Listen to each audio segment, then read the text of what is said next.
Level 1. The disorganized and exposure-driven killer. Level 1 represents the lowest operational sophistication in forensic analysis. Offenders at this tier act on immediate impulse, compulsion, or fetishistic drive, with no planning, no concealment strategy, and no awareness of evidence control.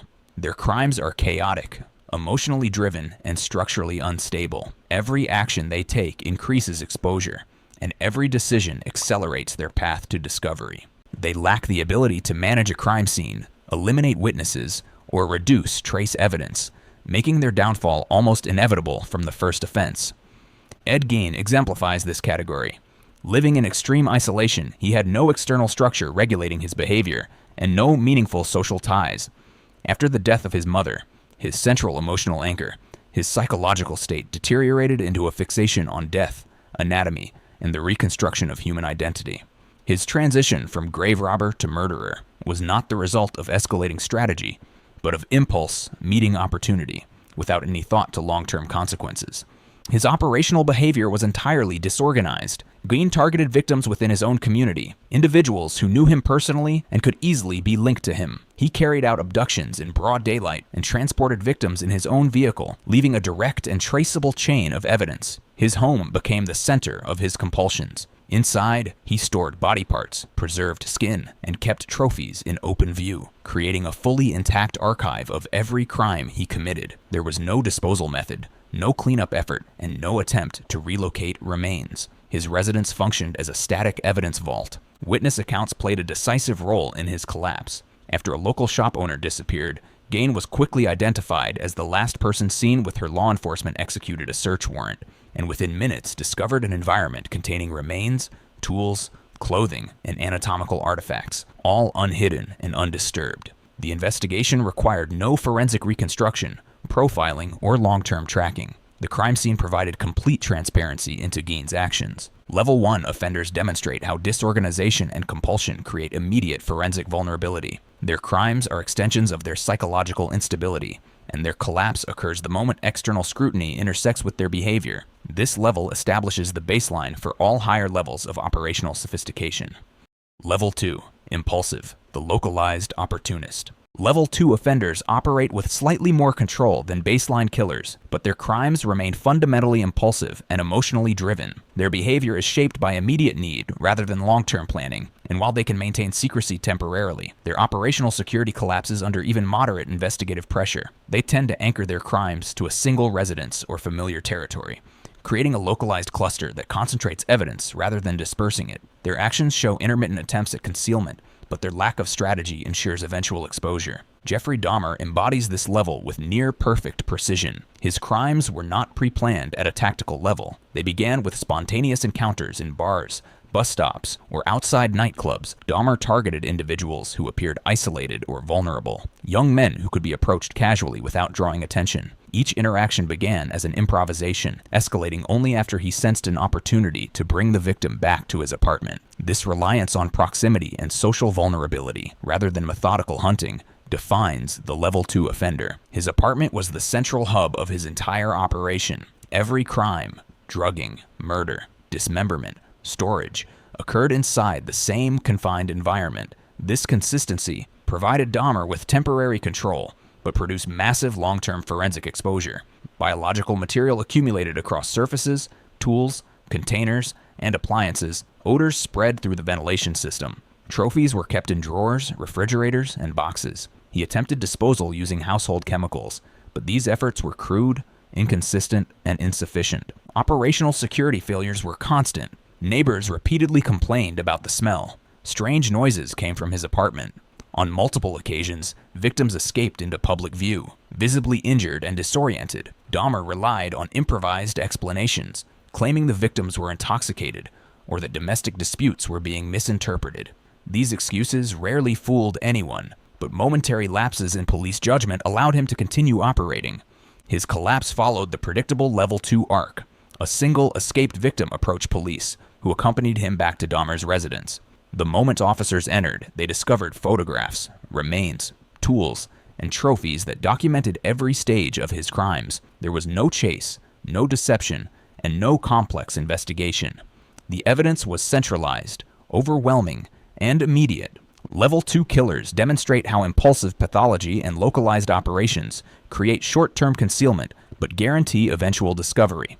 Their downfall is not a matter of if, but when. Level 3. Archetypal, the simple hunter. Level 3 offenders display a consistent, recognizable pattern in their victim selection and method of approach. They rely on charm, social blending, or a simple ruse rather than operational sophistication. Their crimes follow a repeatable script that provides temporary success, but ultimately exposes them through witness identification, geographic profiling, and behavior linkage. Unlike Level 2 killers, who concentrate their crimes in one location, Level 3 offenders expand into public environments, but their predictability becomes the decisive flaw investigators exploit. Ted Bundy is the definitive example of this category. His operations were not spontaneous reactions to impulse. They were structured around a single, dependable tactic. Using his appearance and demeanor to disarm victims, Bundy presented himself as non-threatening, injured, polite, soft-spoken, and used props such as casts, slings, or crutches to simulate vulnerability. These techniques exploited victims' empathy, enabling him to lure them toward his vehicle or into secluded environments without force. This repeatable approach formed the backbone of his hunting method. Bundy's victimology was narrow and consistent. He targeted young women with similar physical traits, often with long hair parted in the middle. This created a behavioral signature that witnesses repeatedly described across multiple states. His hunting grounds were public spaces, college campuses, libraries, parking lots, beaches, where he could blend into crowds while observing and selecting individuals who appeared momentarily isolated. Although the abduction occurred in public, the pattern was visible enough to generate composite sketches that closely matched his appearance. His geographic range expanded across several states, but the movement followed predictable routes and environments. Bundy abducted victims in populated areas, transported them to secondary locations, and disposed of remains in outdoor settings, vulnerable to eventual discovery. This consistency allowed investigators to identify clusters of linked cases, reconstruct timelines, and analyze travel patterns. His return visits to crime scenes created additional forensic exposure and reinforced the behavioral connection across jurisdictions. Bundy attempted adaptation only superficially. After initial investigations intensified, he moved to new states but continued using the same luring method. His attacks at Florida State University displayed the same personality-driven approach, but with increasing impulsivity and risk, resulting in living witnesses and extensive evidence. His final arrest came after a routine traffic stop in a stolen vehicle, reflecting the central flaw of Level 3 offenders: predictable behavior converging with investigative coordination. Level 3 killers survive through charisma and repetition, but these same traits guarantee eventual identification. Their patterns, once recognized, form the roadmap to their capture. Level 4. Calculated. Level 4 offenders operate using a structured, repeatable system built around control of space, routine, and persona. Unlike Level 3 killers who rely on social manipulation in open environments, Level 4 killers create an operational domain, a home, a job, a role, or a disguise that provides continuous access to victims and shields their behavior from suspicion. Their crimes become integrated into daily life. They are highly productive and often evade early detection, but the very consistency of their system produces the pattern that ultimately exposes them. John Wayne Gacy is the clearest expression of this level. Publicly, he maintained a stable and respectable identity: business owner, community volunteer, and frequent performer at charity events as Pogo the Clown.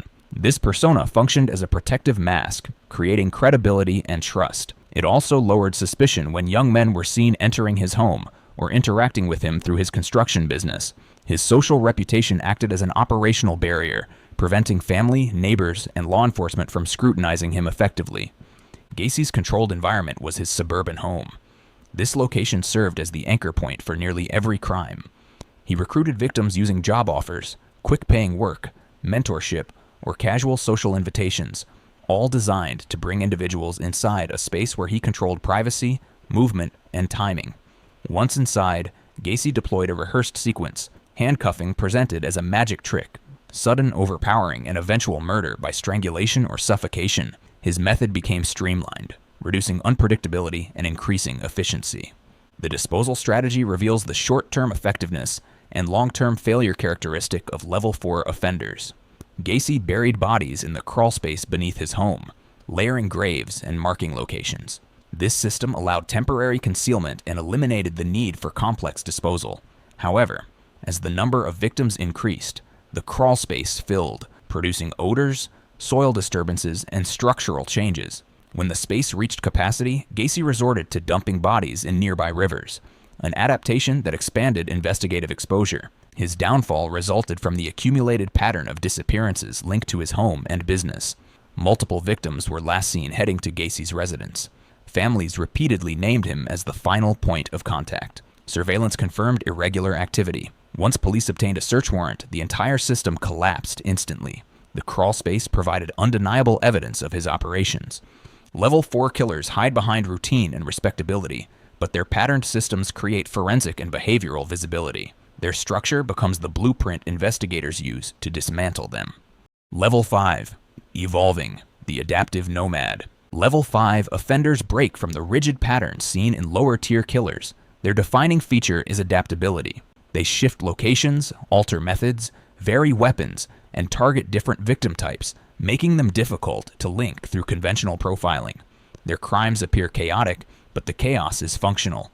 It prevents early pattern recognition and disrupts investigative momentum. These offenders do not depend on a single environment, persona, or tactic. Instead, they evolve continuously, responding to risk or opportunity with rapid changes in behavior. Richard Ramirez is the clearest representation of this level. Unlike killers who focus on a narrow victim type or familiar geography, Ramirez attacked across a vast range of neighborhoods and social classes. His victims included men, women, and children, with no consistent demographic pattern. Age, ethnicity, and lifestyle varied drastically from one case to the next. This diversity prevented investigators from constructing a coherent victimology, making early linkage extremely difficult. Ramirez's entry methods were equally inconsistent.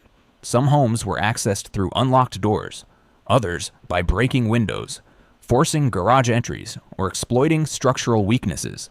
This lack of uniformity meant crime scene analysts could not rely on typical burglary signatures or forced entry patterns to connect cases.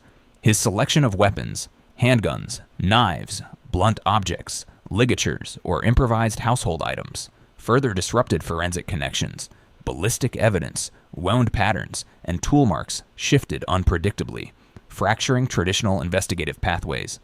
Time and geography also demonstrated his adaptability. Ramirez operated at night, but without fixed scheduling. He moved quickly between counties, expanding his range whenever media coverage or police pressure increased. This nomadic movement forced investigators to coordinate across jurisdictions that lacked real-time communication, leaving gaps that Ramirez exploited. His crime map formed an irregular, multi-county scatter, rather than a centralized cluster, making geographic profiling nearly impossible. Despite this adaptability, Ramirez still left forensic vulnerabilities. The distinctive soul of his rare sneaker model appeared at multiple scenes. Abandoned stolen vehicles contained fingerprints and ballistic residue. As panic spread, communities heightened their security, reducing environmental weaknesses he once relied on. When his face was finally broadcast publicly, anonymity, the foundation of his mobility, collapsed instantly. Residents recognized him in real time, initiating the chase that ended his operation. Level 5 offenders challenge investigators through inconsistency, but their adaptability is reactive rather than strategic. They evade detection through unpredictability, not planning, and once identified, their mobility offers no protection. Their downfall comes from public exposure, not forensic detection.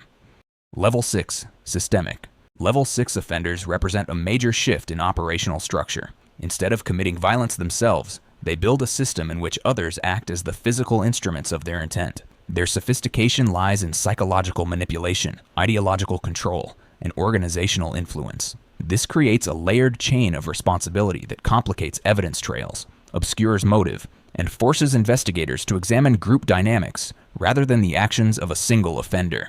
Their power is not in direct violence, but in their ability to weaponize people.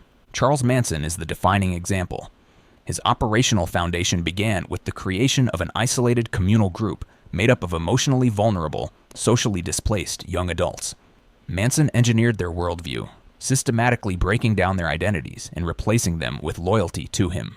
Through repetition, dependency, and isolation, He created an environment where his commands became unquestioned doctrine. This psychological conditioning allowed him to orchestrate murder without physically participating, establishing distance between himself and the crime scenes.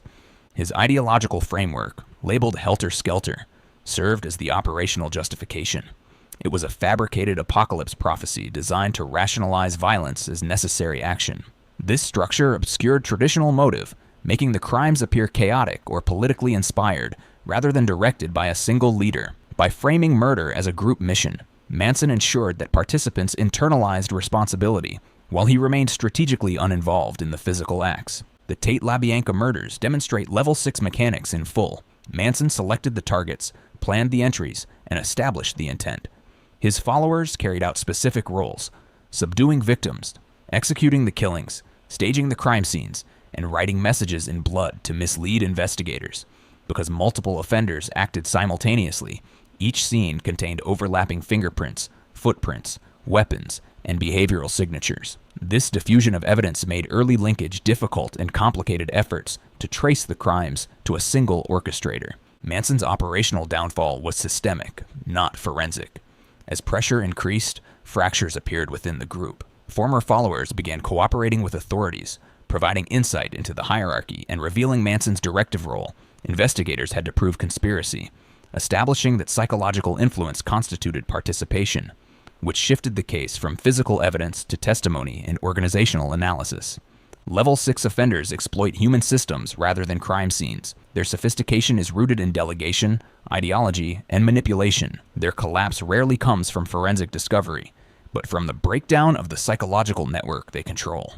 Level 7, the psychological architect. Level 7 offenders represent the highest known tier of operational sophistication. Their objective is not simply to kill, but to engineer a psychological environment that magnifies the impact of their crimes while minimizing forensic exposure. They weaponize uncertainty, manipulate public perception, and maintain strict operational security. Their actions leave investigators with minimal physical evidence and maximum narrative confusion.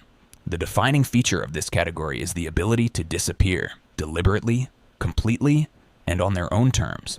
The Zodiac Killer embodies this level entirely. His crimes were sparse, geographically varied, and strategically unpredictable. He selected isolated environments, lovers' lanes, remote parks, and quiet roads, where escape routes were clear and witness probability was low. His methods shifted intentionally. Sometimes he used a firearm, other times he used a knife. This variability disrupted traditional forensic linkage, preventing investigators from identifying a stable MO.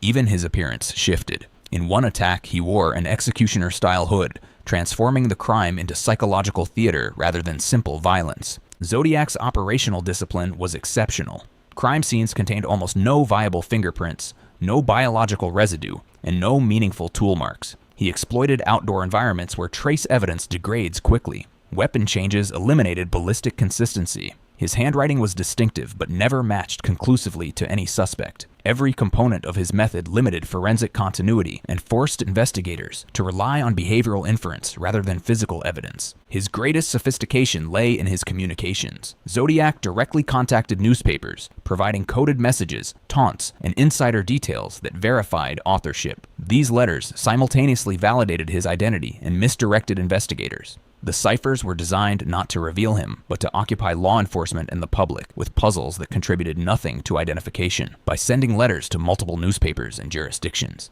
he created bureaucratic fragmentation that slowed cooperation and obscured investigative focus. Zodiac's unpredictability extended to victim selection. Early victims were couples. Later, he targeted a lone cab driver in a dense urban area.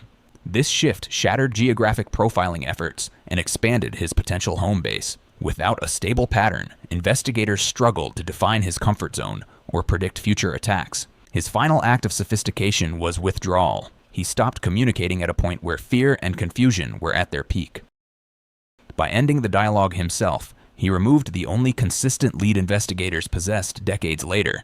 He remains unidentified despite modern forensic advancements. Level 7 offenders achieve a form of operational immortality. They construct a psychological framework that outlives their crimes. Zodiac stands at this apex, unmatched not in brutality, but in control, misdirection, and disappearance. If you thought this video about Psycho Killer was good, you're You're going to love the one on the screen, so go check it out now.